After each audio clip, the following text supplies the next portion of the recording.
3 o'clock in the morning. My fingers are all but bleeding. All right. And I'm like, this sucks. But here's the thing. When it's your passion, it's your suck. Okay. Yes. You own that shit.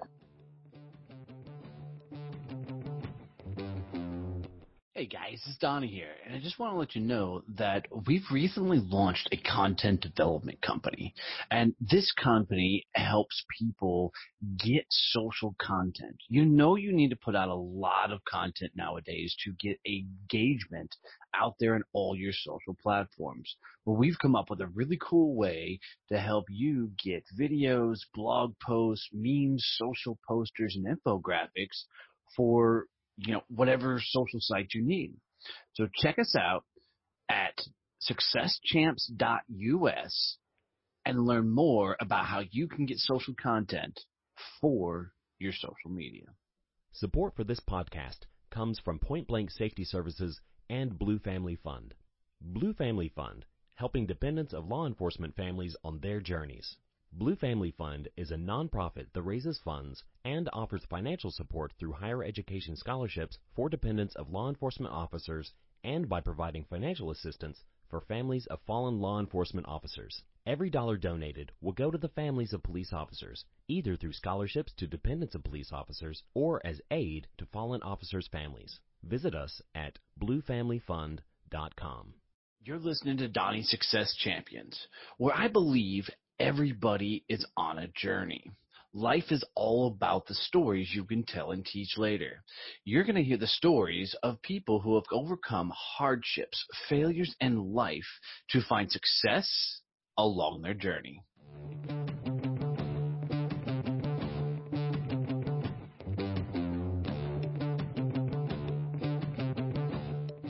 All right, guys, I'm really stoked about this. I'm your host, Donnie Boivin, and I'm bringing in my buddy, Donald Dodson. I got to tell you guys, this is going to be a hell of a show. I have been geeking out on this guy's freaking leathercraft and the stuff he's into.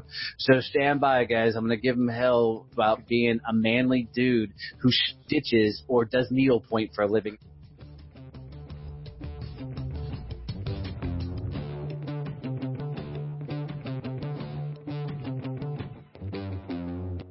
So, Donald, my friend, welcome to the show, buddy. Please tell me your story.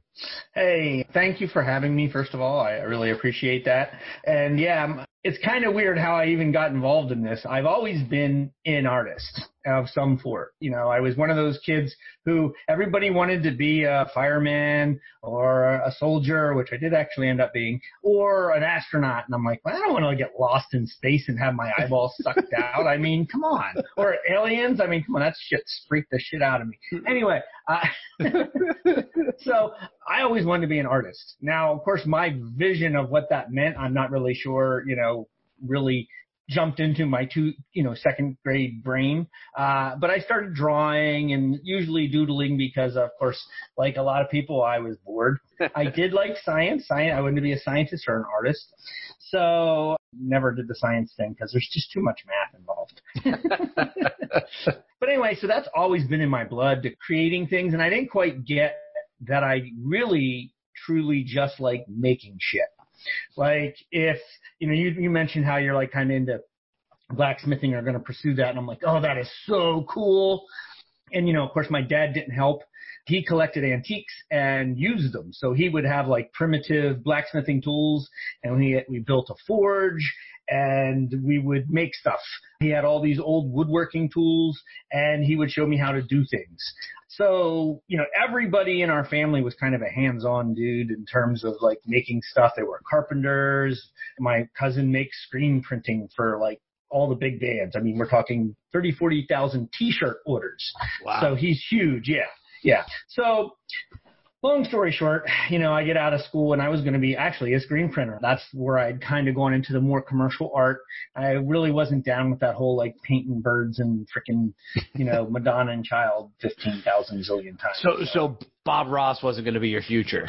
No, I kind of dug Bob Ross in a way, but it was kind of like, yeah, no, and by the way, I totally had Bob Ross hair. You do. You do. I was going to try and leave it alone, brother, but I got the white boy fro. It's fine. Until 11th grade when I joined the military, actually, when I was still in high school. And, you know, that's another thing. It's gave me a range of experiences I wouldn't have ever otherwise had. College didn't happen to me until I was in my mid-20s, and I did that while I was working as a printing press operator. Oh, we have that background in common, which I didn't know. Yeah. I pretty much have done every process in printing from start to finish. I started out in a bindery, doing deliveries and then bindery, and then I ran a 2-color Hamada with the T-head and all kinds of crazy stuff. And then I'm the guy you hated. I'm totally the guy you hated and all of that process. I was the sales guy. Oh, yeah. Yeah, we can do it by tomorrow. Sure. Yes. My job was to go. Yes, my job was to go get it. Y'all's job was to figure out how to freaking put it together. I mean. Yeah. And then I got into the layout and design. So I enjoyed that the most because it felt like I was a slave to a machine, and I literally was. Right. So I did that for a while and worked on a degree. And I was in the middle of an art degree, and I got deployed. I was a reservist, and I got deployed to Kosovo, to the Balkans. Mm-hmm. And then, like a month before my wedding, that was fun. Right. My first wedding. So that was probably a harbinger of how that worked out. How does an artist go from a wannabe artist mindset to Army? That doesn't typically translate. I took a picture recently of me, black and white, and it just happened that there was this real strong sunlight going through, and there's a dualistic nature to me. On one side, I can totally embrace the warrior kick-ass, I'll drool over a gun, and I'll also drool over a bunch of art tools. So, you know, and it is a challenge because, you know, there's a different mindset, and that was kind of weird. Yeah, I was a mechanic. Actually, I did a bunch of things, but I was a mechanic in the Army. So interesting. I was a mechanic in the Marine Corps. So little dualities going on here. It's kind of wild. This is why. Well, we got the same name. I mean, it's a good name. You even spell it the same way I do. So. I do. Some people do the Y thing. I'm like, no, I'm an IE guy. Yeah, totally. Although nobody calls me Donnie anymore, except for my relatives. I wouldn't let anybody call me Donald, so we're good. I usually go by Don, but that was my grandfather. So well, when you have a lot of them. So my dad was, of course, Don as well. So right. I'm just curious with the creative artwork side of things. Did you tell people about that when you were in the Army? I mean, did you say, "Hey, I aspired to be an artist"? Because I'm just thinking that would have got you punched in the face.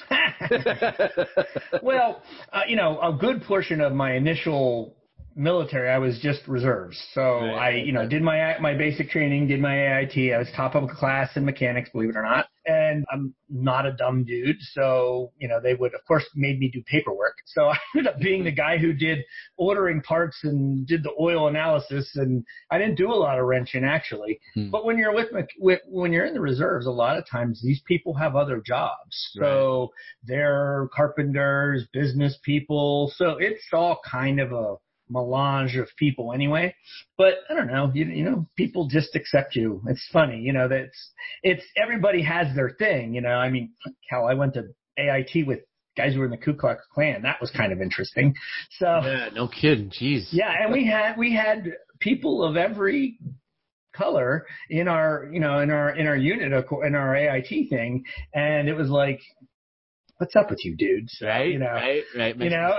It was really bizarre. It was also very interesting because the military, as you know, is great for just exposing you to a diverse type of people and perspectives. Yep. And although I could not understand that, it was like, oh, now I understand why person of this race does this. You know, it's a cultural thing. It's a whatever. Made me really open. Well, and I also, I mean, you could throw it in the economic side of that as well. I mean, you're dealing with people of all financial means, you know, as well, which brings in that dynamic, you know. We had people who, in the reserves, we had people who owned their own, in this case, printing business. Funny, he had his own printing business, so he was essentially, you know, the CEO of the company. And then we had people that this was like their only source of income, which was me at times, right? You know, because artists starving, And then after I got deployed, now of course deployed is a whole different thing, you know, because that's just and actually, real weird story. So in my military career, I had the opportunity of kind of moving around, maybe even more so than you can in a regular army in terms of MOSs, in terms of skill. So I went to become an engineer. I was a chemical guy for a while. I used to be the armorer. We didn't have it in our unit. We didn't actually have a armorer MOS-wise. We had some poor schmuck who was stuck in the armory doing this stuff. So that was me. So yeah, you got the, hey, Dodson, you're now going to be in charge of this. Yeah. And so you'd do basically additional duties, you know. Right. So, and they did send me to some training and stuff, so I could, take stuff apart. I mean, we didn't have a machine shop or anything, but I could do small repairs and stuff. But anyway, I ended up getting into public affairs, which is kind of what I did for a living anyway, because I worked for a financial institution trade association, and I was responsible for their printing and their flyers and writing articles, graphic design. And I ended up saying, this is really what I do. I should try to find a unit that has a public affairs guy, because then I can do what I do, and it just connected more. So that's what I ended up doing in Kosovo. I was public affairs for 6 months. Oh, wow. Or 9 months. So that had to be, Kosovo was in the 90s. It was 2000, right after we bombed the crap out of the Chinese embassy by mistake. I got out in 99 right as Bosnia and Kosovo were breaking out. So yep, that was me. I think we were like rotation 2. Okay. So the second group of people to come in. So yes, 2 Alpha or something like that. But anyway, the base was just getting built up, and the roads were shit. And I mean, and part of what I did was I had to interact with printers, because they printed it there for us. We had a newspaper. So I was using a local printer to print all the stuff. So I had to go down into Pristina, the capital city. And it was really kind of cool, because you really got to interact. And because it was a multi-force thing, you got to interact with different people. I had breakfast with Russians, So think about that. Now, you're of the age that I am, that was like, whoa, this dude was my enemy. And now we're having borscht, I mean, I part of my 4 years is I did Norway. So I did Battle Griffin, where we had the cold weather caves, Oh, okay. Set up for all the cold weather war stuff that Reagan set up, so that hits home well. That's wild. That's wild. So, and how long were you were just a 6-month deployment then? Yeah, it was like, it was 6 months, because I went in like June and we got back right before Christmas. Okay. So that was cool. For some reason, the deployment wasn't as long. I don't know why. And then subsequently, I started, maybe I did more, school. I was still chipping away at my college degree, and I got called up for Iraq. And I got called up first. Yeah, this is really weird. I got called up first as a mechanic that I hadn't done in 13 years, but not to be a mechanic. I was going to be in a technical intelligence unit. And what we would do is we would roam the battlefield, look at blown up shit, and analyze the status of the enemy given, like we see a tank, and I would essentially jump up there and check the oil and, what kind of state was it in. We had a guy who was like in munitions. We had a guy we had all the radio dude, and we would basically look for physical intelligence of the enemy. So we would look at their stuff to kind of determine, yeah, this shit's all broken down. They're clearly having maintenance issues, which means something to some intel dude. So, and we just basically collected the information, and some, egghead up there took care of things. And no disrespect to the eggheads in intel, but I tell you, that's what's wild is I've learned so much more since doing this show. Just the different odd jobs that are out there. It was like, what the fuck? I mean, I had Greg Buddha on the show. Yeah, and he's cool. Yeah, and Greg, he went from, I forget what his primary MOS was, and now he's redeployed to and re-MOS'd to now he's the guy that goes up and carries the bodies off the field. Oh, mortuary affairs. Something like that, yeah. Yeah, that's what it's called, yeah. And he's like, 2 weeks of training, and next thing you know, we get there, and as soon as we land, we're like, yeah, there's 3 guys. So they had to immediately go and, yeah, so talk about a mind fuck, but. Oh, yeah, well, I mean, not to get into it, but Iraq was a whole bunch of like, we don't really give a crap what your MOS is, this is what you're doing. Right. Because when I got pulled in, because I didn't go to Iraq with the technical intelligence people, because they said, oh, no, this dude's in public affairs, and there's so few of them, that we can't afford to spare him on this mission. It's kind of sucked because that was seemed like a really badass mission. Like I went into this hangar and they go, we can't show you what's behind that curtain. And I'm like, oh, sure, just tease us now. Right. So I ended up, and then I ended up going anyway with another unit as a maintenance guy. So I was the motor sergeant working on vehicles I had never, ever seen before because they had those PLSs, which, they basically dump off ammo. And so it looks like those ginormous fire trucks. Yep. We call them LVSs. So yeah. But they don't have, they're not water cooled. They are almost all hydraulic. And I was a light wheeled vehicle mechanic. So like deuce and a halves and Jeeps, right. Or Humvees. And like, I'm now working on stuff I didn't even know how the system worked. But thanks to me and my chief, we got stuff straight and I became really competent and, it was successful. Ended up being a teacher then out of that because it was like, now I have time to do my teacher degree, became a history teacher for about 8 years. That started to suck. I loved being the teacher and I loved the subject, just typical thing. Education goes back and forth about how much people want to tell you how to do your job. Right. But yeah, when I was in Iraq, when I actually did get deployed, I remembered specifically, it was really weird because field artillery was basically military police. Right. So they would guard convoys. We had postal workers who essentially were truck drivers running in the convoys because they didn't have that much need for that stuff. We had our cooks got sent to be gunners in Humvees. I mean, it was really bizarre. So now I was in a transportation unit. So. Well, I mean, I don't know about the Army much, but, the Marine Corps, you're a rifleman first, so it doesn't matter what your MOS is. As long as you can sling rounds down range, that's all they care about. So. Yep, I was motor pool. We were QRF for the base. Yep. So yeah, which is it's like okay, and like 90% of my unit was reservists. So it's like whoa, this is totally different. A lot. We knew how to do our maintenance jobs, and a lot of our guys were what we call active guard, so they did it all the time. Right. But yeah, it was definitely weird. So how many years did you do in the Army altogether? 20. 20 years. Glutton for punishment or a sucker? Yes. Fair enough. There were times, honestly, when that was putting gas and food in taking care of things in between jobs. I would not have seen the world like I have. I would not know how to build a house if it wasn't for that. Because I got into other things, like the engineer, we were basically, construction work. And I learned a lot. And I think that helped create the idea that you can do a lot of what you want if you want to. Being hands-on is critical in what I do.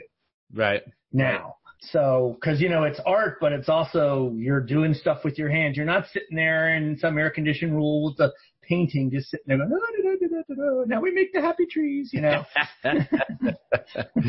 So 20 years in the Army, always seeming to find yourself tinkering with something, right? Yes. And you get out, you decide to get in leather, and now you're a multimillionaire and everything's sunshine and rainbows. Yeah. So let me correct some misconceptions there. So I taught for about 8 years, and then I was like, you know what? I started playing around with leather, like basically as a hobby. And I did jewelry too as a hobby, which, so silver work and stuff like that. But people started wanting to pay me to make stuff in leather, and it's a lot less competitive. And I don't know, it seemed more manly than making jewelry. So I agree. But I just really liked it because with leather, and especially some of the steampunk kind of cosplay type stuff, I could really use a lot of skills. So I could use metalwork.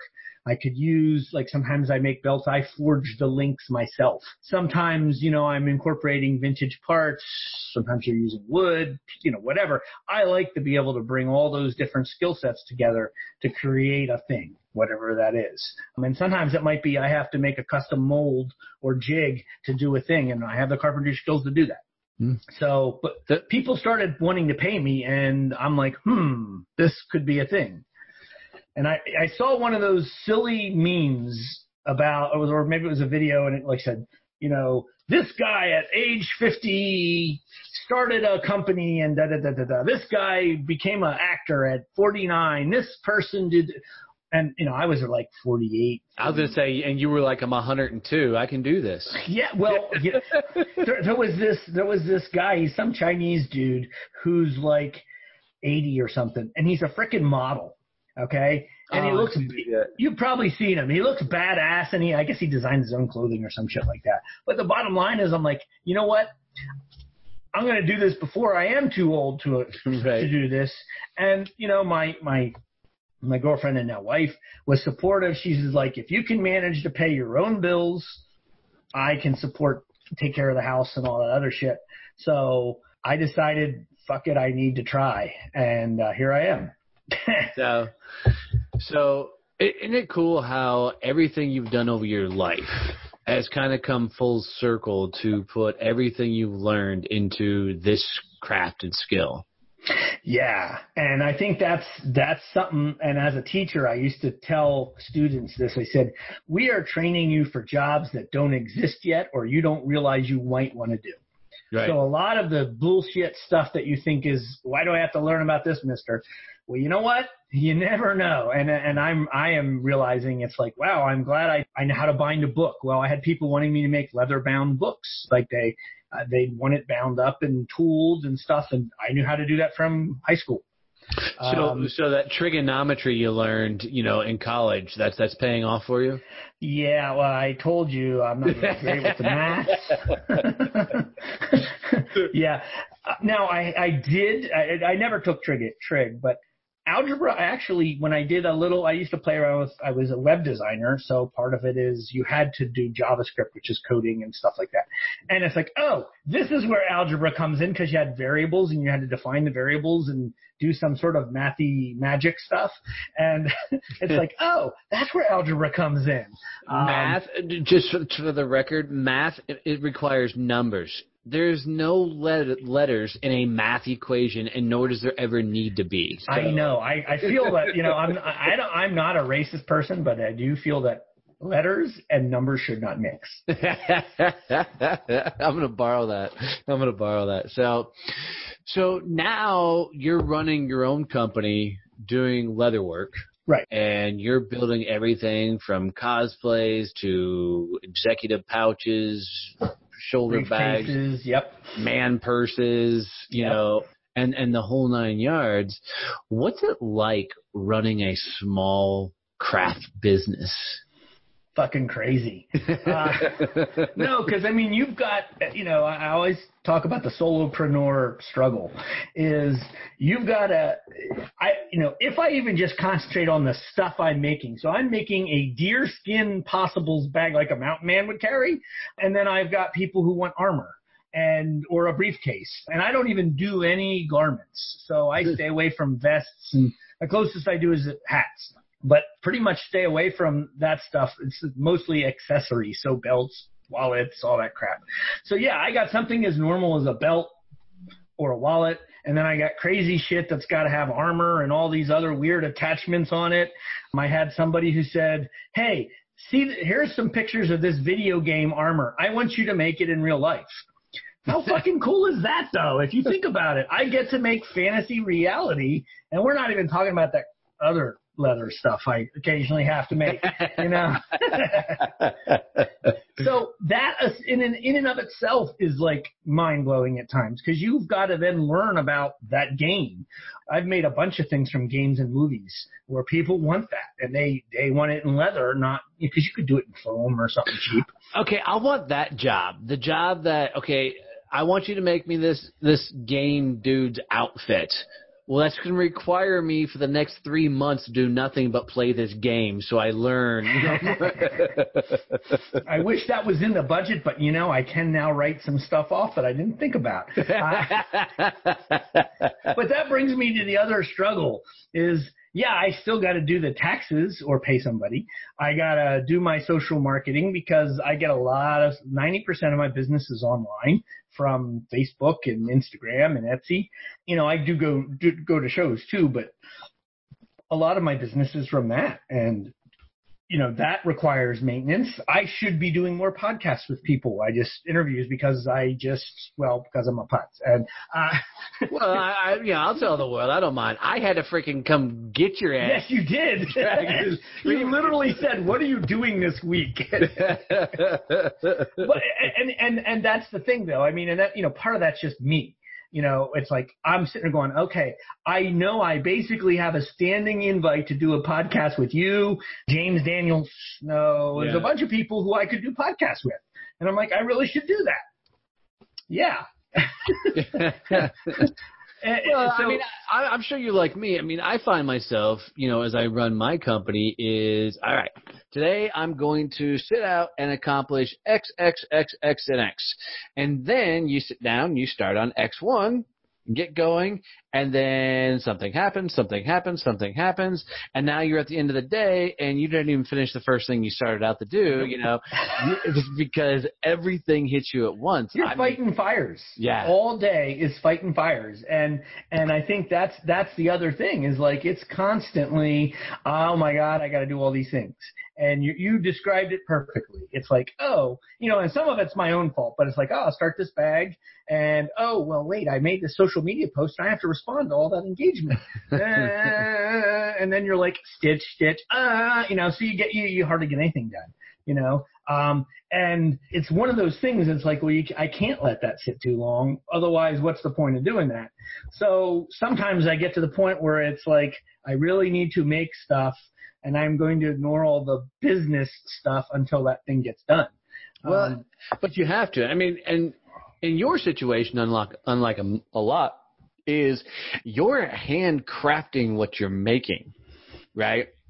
So it's not like, yes, you could outsource that to somebody else to create it, but when you're that artsy fartsy creative type, that's the person you love.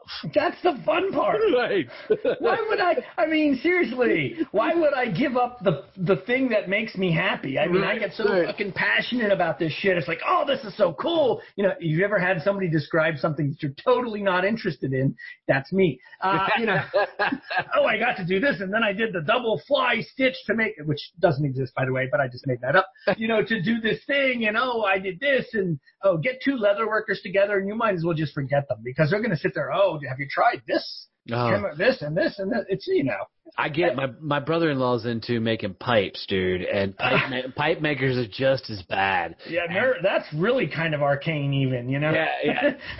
And he's talking to me about different woods, and I'm like, just buy me another pipe or build me another pipe, whatever, I'm one of those guys, I don't really care how it's made as long as it makes me look good, right? Right, or it looks nice, It's like some people don't, and that comes to kind of one of the struggles, the branding thing that I deal with is they just want a thing to carry their laptop to and from work. They may not actually care that it's made out of plastic or cheap-ass leather from a sweatshop in China. And I'm not going to say I respect that, but I get that, okay? Right. But that's not the people I want to sell to. I want to sell it to the person who says, man, dude, this is handmade by some idiot in Denver, PA, by hand, every stitch. And he, did this, it's hand dyed. And it's not totally a status thing for them as much as they just appreciate the handcrafted and that it looks nice, Well, I think there is a status thing there. If definitely takes pride in something they have. It's one thing to say, hey, this is my satchel, I'm carrying all my stuff around. It's another thing to say, dude, I got this from Dodson, and this guy just flat out spent hours on hand tooling, cutting and going through. It becomes a story piece then. Yeah, and that is part of what I sort of angle. I should even push more, but there's at least 3 people in the one group I'm in, the veteran tribe group, that was like, I know I have made it when I can say I've bought one of your bags. And I'm like, well, that's cool. Right. I'm not so sure what that says about my pricing, but and then I had another gentleman who was in sales and coaching, and he was like, this is my reward, is that I got these, and he is very picky, and it was like, and he's on his second bag because he wanted a big one and then wanted a smaller one. But to them it was a status thing. Well, the price for coming on the show was I get a satchel, a top hat, Oh, right, yeah. Well, I mean, if you're gonna wear it and promote it for each show, we can. I don't think you're gonna catch me in a top hat for each show, but I'm sure some of my buddies would have a field day with that one. Yeah, well, it's funny because actually I'm not really fantastically fond of top hats because I'm not. It's just they're so tall and yeah. But the one I made recently it came out well, and I was like, okay, that looks kind of cool. And I actually did a photo shoot with me wearing a lot of my stuff, in part because it's a way to get it shown off. Right. So, and here's the great part: I paid $10. And I think you might have seen some of the pictures. Yeah, I have. They look pretty badass. They are. We're going to put them in the show notes so people can see them. Yeah, okay, cool. But the part was you can do that. Some of these are called TF or trade floor shoots. The photographers pay $20. The models pay $10. And there's like an event of some sort. There's usually a bunch of, this was a Halloween thing.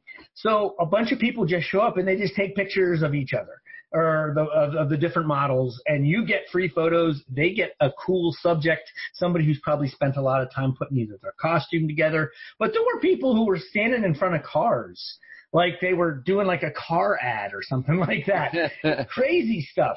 And the bottom line is, you might not get a lot of photos. You might only get a few, but it's better than what you're going to do yourself in most cases. What is that called?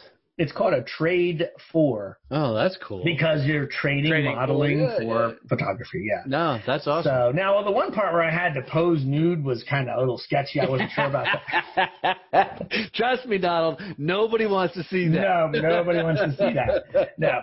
But no, seriously, I mean, I don't know how often they happen, but there's these photography groups that they need models. So now I don't know how well that would work. Obviously if you're a coach, right, or in something that's not as physical, it may not work as well. But honestly, I take a lot of pride. I mean, one of the things I do spend a lot of time on is taking my own photographs, and they usually come out pretty damn good, but you have to take time and think about that. And that's the one thing you can look at some people and like, dude, you need to get some real photos done. Whether it's you're going to do it yourself or, because sometimes your mom just ain't going to cut it, Yeah. Well, I mean, it's interesting for me is my wife, I lettered in art in high school, but did for drawing is all I ever did. But my wife is really the crafty one in the household. And it's so stupid.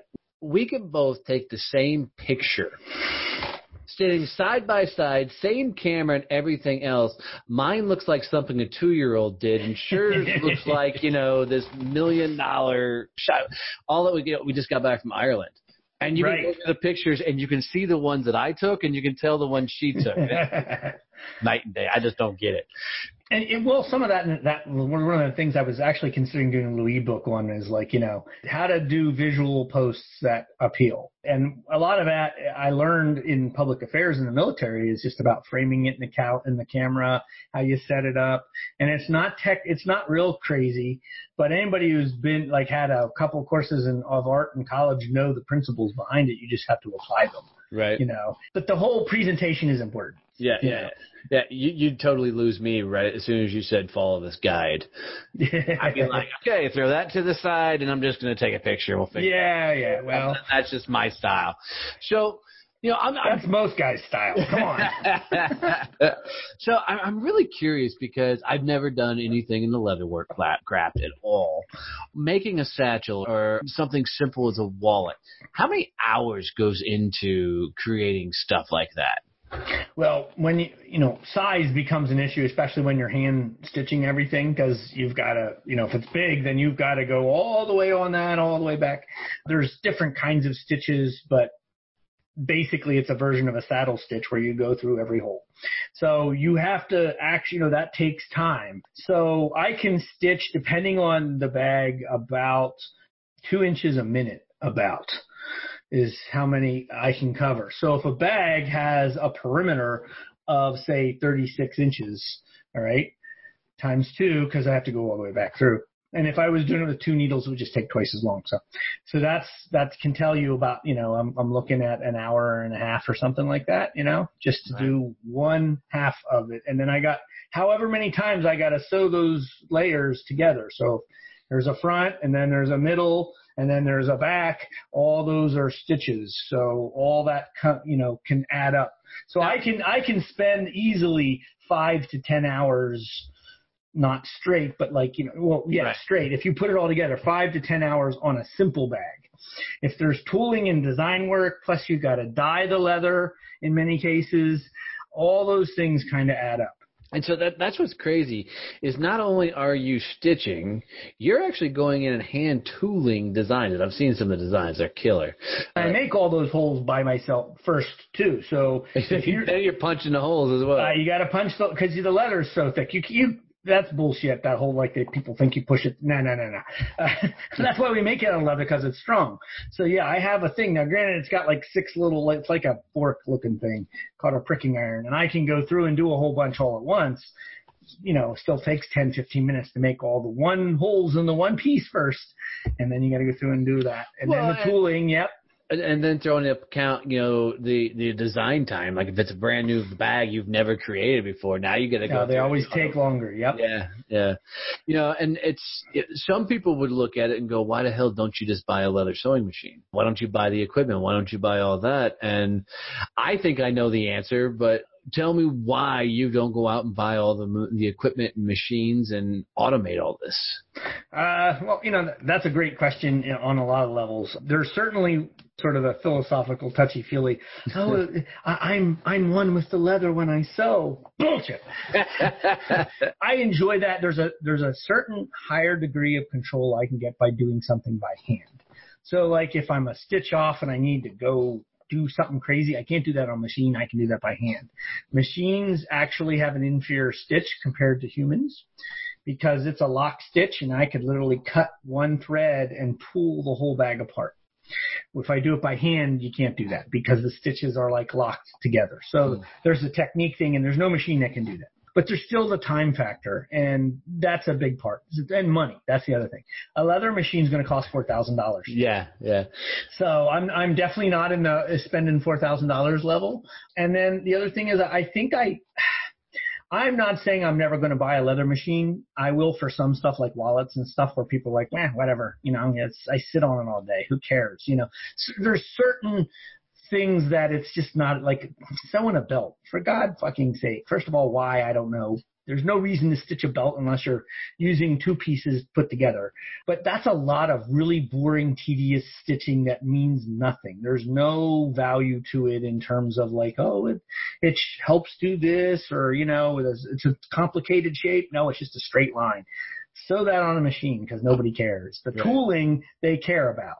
So it's partially just aligning what I can do with the kind of client I may want. Maybe I want clients who want handmade. They want that, and that's a value to them. Or there's a significant amount of handcrafted design that goes into that bag. I'm not going to totally disparage that somebody sews it on a machine. Doesn't mean it's of lesser quality. So there's a couple competing things that are going on there in my mind, So some people, some of my LARP RPG geeky people don't really care how it's sewed. They just want the thing with frickin' Zelda on it, And for the people who don't know, LARP is live action role play. Yeah. Just so you know, these are the people that actually get up in costumes. Yeah. They'll actually wear leather armor. Yeah. And hit each other. Now they're foam swords. So they're wimpy compared to the SCA folks who used to use frickin' wood sticks. Yeah. SCA, funny story, when I lived in St. Louis, me and some of my coworkers would literally go to the fields where the SCA people are with cases of beers and watch these guys beat the shit out of each other. I remember seeing that when I was young, and I'm like, that is cool, because I was a little bit of a geek. I played Dungeons and Dragons, and I'm like, that is so awesome. But that was real freaking armor, because I got to actually put some stuff on, and I'm like, whoa, but it cost a lot of money. And, you know. I mean, no, they get serious. I mean, yeah, and now it has to be made that way. Yes. So I couldn't even use the machine if I wanted to, but it also has to be made to those standards. The cloth has to be made a certain way. It's like, yeah, that's a little too much. So let me ask you, you've been on one hell of a ride and building, this business, your journey, your life, everything. You've had a lot of cool experiences and you've got to see and do a lot of cool things. Where do you think all this is taking you? What do you think this is all going to be for the next adventure for Donald Dodson? That's a scary thought, isn't it? I mean, because, we're talking about all the cool shit, but, there's been a lot of fuck ups. There's been stupid shit I did. There's been time wasting. Oh, my God. And I still am kind of a slacker. Sometimes I really need to beat myself up.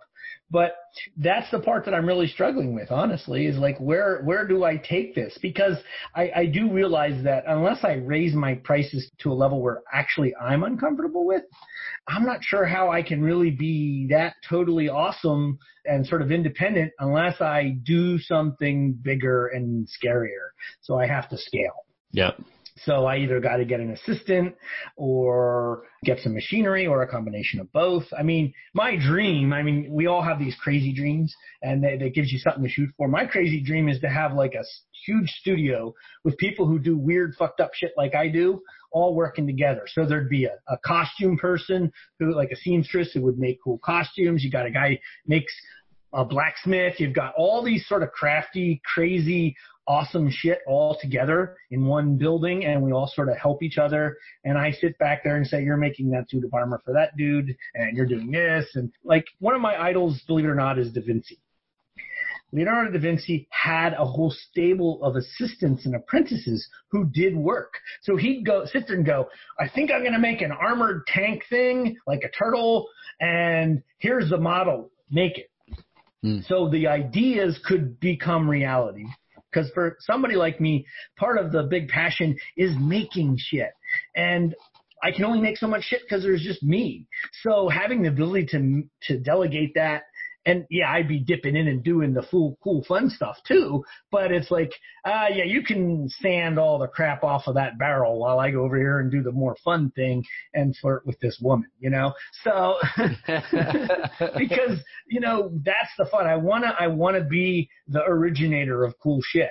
The reality, of course, is we got to take that down a little bit. I don't think so. I think that it's just a matter of, in Donnie terms, going big and loud enough and actually scaring the shit out of yourself. Well, I do that on occasion. I think a lot of people go through this world playing it too safe. We only get one shot on this freaking rock, so you might as well blow shit up and see what happens. I agree. The worst thing that you can find yourself doing is you come back to being a guy working in a leather shop. Yeah. And, it was freaking scary doing what I did. I left, I wasn't paid fantastically, but I wasn't doing bad as a teacher, of not 50K, but 40 something, a year. And now, yeah, I don't even want to think about how much I actually bring in. Because I just kind of do some sort of fast and loose financial thing. I pay my bills. That's all I know, half the time. So that was a big thing right there, And so that was scary. But yeah, I definitely have to get to a point where can start dreaming those bigger dreams and know that that's not like totally just insane, you know. That's awesome. So apprentices, maybe I'm like, maybe I just got to get interns from a college and they can help out a couple hours and that'll at least give me some space and let me see how that part works. And I don't know. I love it. Maybe it's partnering up with the local movie guys that are just trying to get some B films and stuff together and seeing there's some combination of things going there. So, man, I got to tell you, Donald, I was excited to have you come on and do this with me. I was really looking forward to this episode. And now you're not. No. I wish I would have got some good content out of this, but I don't even know if I can use it. No. I like to wrap up every show this way. If you could leave my audience with a quote, a phrase, a saying, a slogan, mantra, something they can carry with them on their journey, especially during the times when they're struggling, they're trying to figure out their next move, they're going through their dark times, whatever, what would be that quote or phrase that you would say, remember this? for me, so I'm really passionate about what I do. I love what I do. So that's a key component of that. Because if you don't love what you do, you need to find another fucking thing to do. So that when things do suck, and they will suck, okay? I remember making a bag for somebody. I did 30 straight hours to get it done so they could get it for Christmas. All right? It fucking sucked. I mean, seriously, I fucked one part up. I had to redo it, and it's 3 o'clock in the morning. My fingers are all but bleeding. All right? And I'm like, this sucks. But here's the thing. When it's your passion, it's your suck, okay? Yes. You own that shit, all right? And the reality of it is, I was like, this is me. I mean, how cool is it that I'm in the position where I have to do that, okay? And yeah, some parts are not fun, but when it's yours, when you're passionate about it, it doesn't matter how much it sucks because you can own it, and it's yours, and you're doing it for you. Okay, or whatever that passion that fuels what you do. So if you're doing something that you're passionate about, it will consistently fuel you to drive you to continue to succeed, to continue to push, even when times are tough. So be passionate in everything you do. That's awesome, brother. Man, Donald, thanks so much for coming on and do this, man. I really, really enjoyed this. Thank you.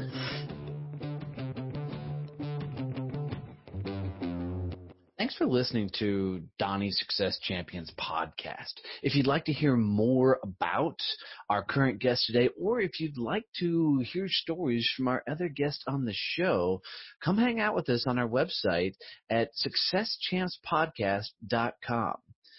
I really appreciate you tuning in. If you need to reach out to me for any reason, you can catch me at Donnie@DonnieBoivin.com.